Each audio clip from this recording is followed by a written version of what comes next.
Hi Gemini, what's going on with you? I am going to be doing your last proofread for the month of September. And I'm also going to be doing your first proofread for Libra season. I'm using the Mystical and Norman. All right, movement forward, honey. Vroom, vroom. Or what was it, zoom, zoom? But we're going to say vroom, vroom over here. Okay. And then I'm also using the Napolitane, which was gifted to me by a friend. We got people passing by. The tennis courts are right here next to me on my right. I'm gonna shuffle each deck and then I'm going to split it, read the top and bottom card.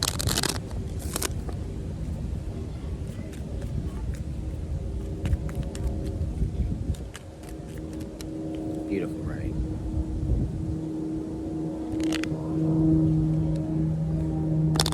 I'm sitting at the base of this tree. I'm gonna have to name it. I'm gonna have to, oh, okay. Tucker. Is that it? Why is it coming in as that? Okay, we're gonna go with it. And it starts with a T. I like it.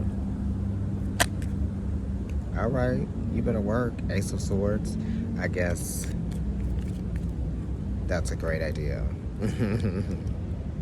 Tucker, the tree near the tennis courts. You better work. Okay. New ideas, clarity, focus, speak. You know, also it has to do with creating sharp, definitive boundaries, right? Who are you? What are you doing? Right? I feel like you have found a solution to something, to a problem. You've also moved on. Okay, work. A dog? Is someone out there getting a dog, Gemini, or a pet in general? This could also just be like a trusted friend, somebody that you confide in. You know, maybe you need to be a little bit more optimistic. This kind of has like the feeling of like the Fool, right? So this is like blind faith.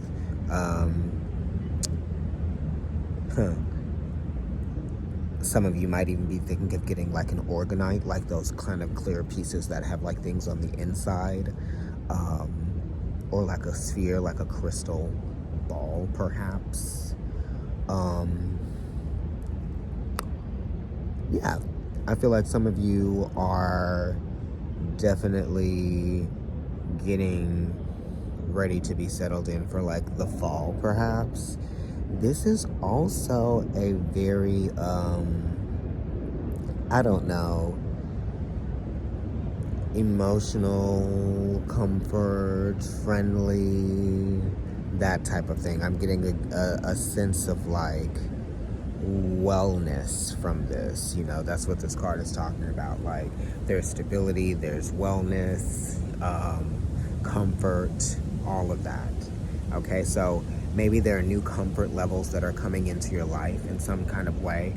You know, you might even just be feeling more comfortable in your head, right? Or your head space. Let's see what's on the other side. Oh, that worked. That's fierce. You know, there's a little bit of a balance here because this is a sun card. This is like, you know, this kind of makes you feel like the Fool, right? But it's a dog. And then you have the sun here. So this is great. It's like very positive energy, which is pretty much going with what we're talking about. And that was coming from the past and now, you know, you feel like you're able to sustain yourself. This talks about endurance as well, right? Because you have the pyramids, and it's so funny, I talked about the orgonite. Some of you, you know, this has to do with like Egyptian stuff, you know. Maybe some of you are studying Egyptian astrology or something. I have no idea. But there's a pyramid there, and then there are pyramids on the other side, okay? And then the camels are there, which are kind of indicative of like sustenance, endurance, like I said before,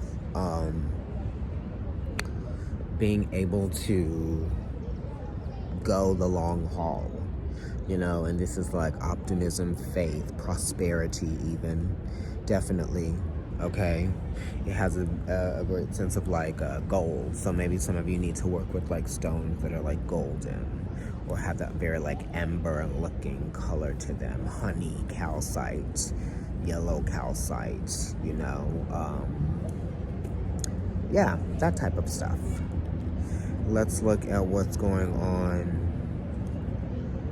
I'm getting solar panels. Maybe some of you are interested in getting solar panels. Gemini, right? It's expensive. And that's why the Page of Pentacles has come up here, because you're committed to something. You're committed to a project, and you're committed to changing, you know, your life. That's what the Page of Pentacles is doing. The Page of Pentacles is ready for a new step, okay? Because they're ruled by Saturn. Saturn is conducting that third ray energy. So, conduction, right? So this is great with this Page of Pentacles being here. There's also a transformation that's happening. This has the equivalence of like maybe Virgo and the Eight of Pentacles, you know, so you're working hard, right? Proof's in the pudding, darling. This is proof too. Proof's in the pudding, okay? The Christmas pudding. Let's see what's going on the other side. Seven of Swords. You know, you can't take everybody with you, you know? Can't take everybody with you. And then, you know, with the Ace of Swords and the Seven of Swords, that's definitely giving the Eight of Swords energy right there, right? Right? You can't believe everything that everybody else says, because that's going to cloud your judgment, okay? And, you know, there might be people out there that will lie to you just to cloud your judgment, which is crazy as... I know. But the Seven of Swords does have have a competitive edge to it, just because it's the moon being in the 8th house. So it has like almost like the moon and the fall kind of energy, but it's not. It ain't, but it got it. Because it's not inside. It's external, but it's also internal. It's like the external world trying to affect your internal world in a manipulative type of way. So just be mindful of that. But you're doing good. It's just, you know, because this has a sense of like jealousy people, child. What am I talking about? Jealous people or jealous teens. But you good. You got the clarity too, so you already know, right? Because the sevens are always talking about like, I feel like something. I feel like I know why and how. The who, what, where, when, and why. Nick News W5 of it all. Right, when. Exactly. Come on. Anyway, bye. I'll talk to you later.